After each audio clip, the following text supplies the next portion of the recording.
According to Cole, roles are defined as the result of family members dividing the work of the group among themselves. The role identity is defined as the attitudes and behaviors consistent with the role, and the role expectation is defined as how others believe you should act in a given situation. For this project, I decided to look at my own family. Let me introduce them.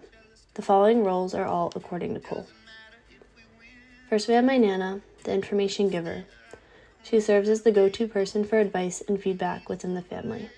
Her wisdom and experience make her a trusted source of information, providing guidance and insight to the other family members.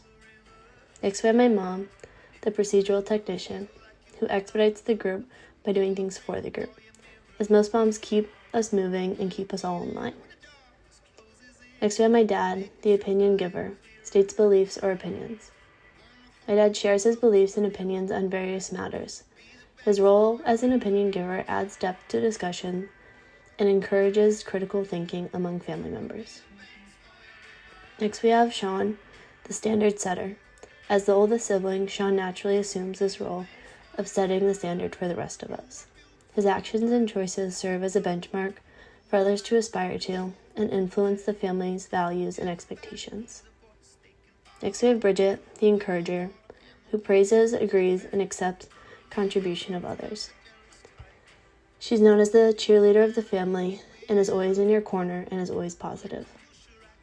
Next, we have Kaylin, the initiator, contributor, suggests new ideas, innovative solutions to problems, and unique procedures.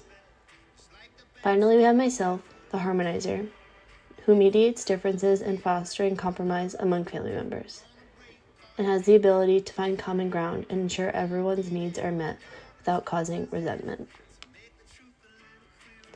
Our family reunions occur approximately 3 to 4 times a year, usually revolving around holidays or significant milestones like graduations. These gatherings take place in our hometown of Farmington, Connecticut, where my parents and Nana still reside. Like many families, we develop norms over the years, some intentionally established, while others emerging organically. Norms, as described by Cole, encompass the attitudes and standards of behavior within a group, whether explicitly stated or implied. One such unspoken norm in our family was the emphasis on maintaining a positive outlook, coupled with a tendency to avoid discussing hardship or negative experiences. While this approach didn't pose many challenges during our younger years, it was put to the test when conflict arose in February of 2020, stemming from an unforeseen and intense medical emergency involving my mom. This steadfast adherence to positivity, while perhaps well-intentioned, presented its own set of challenges as we navigated the complexities of the situation. It became evident that ignoring or suppressing negative feelings was neither sustainable nor conducive to effective communication and resolution.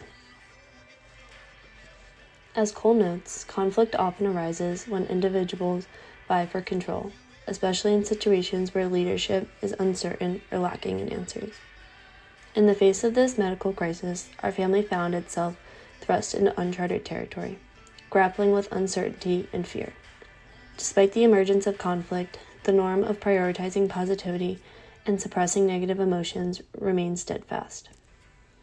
As time passed, providing us with the opportunity to gain new perspectives and consider various aspects of our situation, according to Boscolo, we came to a profound realization. We couldn't navigate the challenges posed by the unexpected circumstances on our own.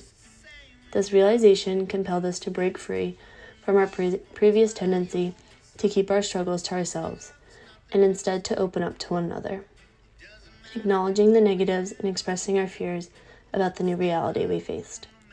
This process of sharing and vulnerability fostered a sense of universality, as described by Cole, where we found a solace in discovering similarities in our experiences and realizing that we were not alone in our struggle.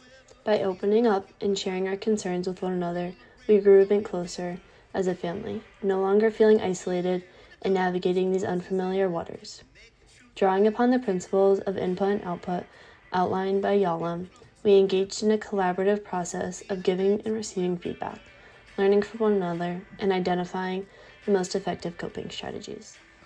According to Cole, cohesiveness is the degree to which members of a group are drawn to each other, motivated to remain part of the group, and possess a foundation of trust and support.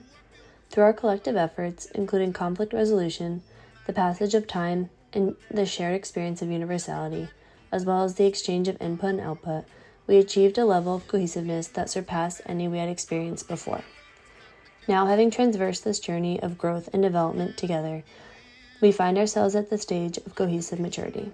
As described by Cole, conflict is no longer avoided, but rather embraced as an opportunity for growth and understanding. Negative emotions are freely expressed, and problems are tackled head-on, with the collective strength and support of our cohesive family. Ultimately, the experience challenged us to reassess our norms and adapt to changing circumstances, fostering greater understanding, empathy, and cohesion within our family. As we continue to navigate life's ups and downs, together we are reminded of the importance of flexibility and open communication in maintaining strong familial bonds.